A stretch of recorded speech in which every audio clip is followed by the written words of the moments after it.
For your kind information, this question was asked in the scholarship exam conducted in 2017. Oh my god.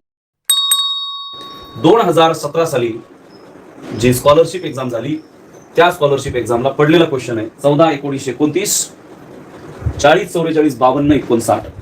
विद्यार्थी मित्रांनो, काय झालेलं आहे 14 आणि 19 मधला फरक काढला काही जणांनी. सर 5 चा फरक आहे.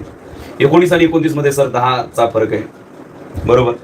त्यानंतर 29 आणि 40 मध्ये फरक काढला काही पोरांनी. चला 11 चा फरक आहे. आता इथं 5 चा, इथं 10 चा, इथं 11 चा कसं जमल. 4 44 याच्यामध्ये तर 4 चाच फरक आहे. 44 52 याच्यामध्ये विचार केला तर मग आता कुठं पोहोचतो आपण. ठीक, साधारण 8 चा फरक आहे. मग हे काय गणित बसत नाही.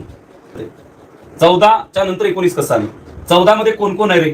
14तले अंक कोणते. 1 आहे 4 आहे. म्हणजे अगोदर +1 करा +4 करा आणि उत्तराकडे जा.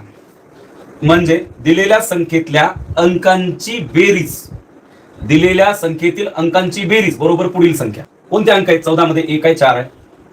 14 आणि 15 आणि 4 19. 19 मध्ये कोण आहे आता बघा. +1 +9 बरोबर काय उत्तर येते बघा. 19 आणि 1 20. 20 आणि 9 29. ठीक.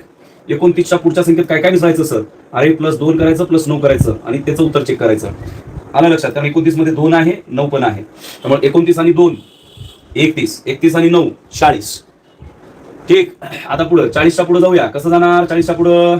तर 40 मध्ये कोण कोण आहे बघा ना. 4 आहे 0 आहे. +4 +0 म्हणजे 4 ऍड केलं 44 झालं. ठीक. तर 44 मध्ये काय करायचं. काय नाही +4 +4 म्हणजे 8. 44 आणि 8 किती उत्तर आलं 52 आलं. 52 मध्ये काय मिक्स करायचं. अरे बाळा बघ ना. 52 मध्ये काय करावं लागेल. तर +5 +2 बरोबर उत्तर काय आलं 7. 52 आणि 7 59. आता 59च्या पुढे जायचं आपल्याला. तर बघा लक्ष द्या बाई. +5 +9. ठीक. तर 59 मध्ये 5 मिळवले तर काय होईल 64. 64 मध्ये 9 मिळवले उत्तर काय येईल 73 73. सर आम्ही असा विचारच केला नाही का. आहे की नाही. इथं का कॉम्प्लिकेटेड थॉट. चला reply in the chat box. Method समजली का.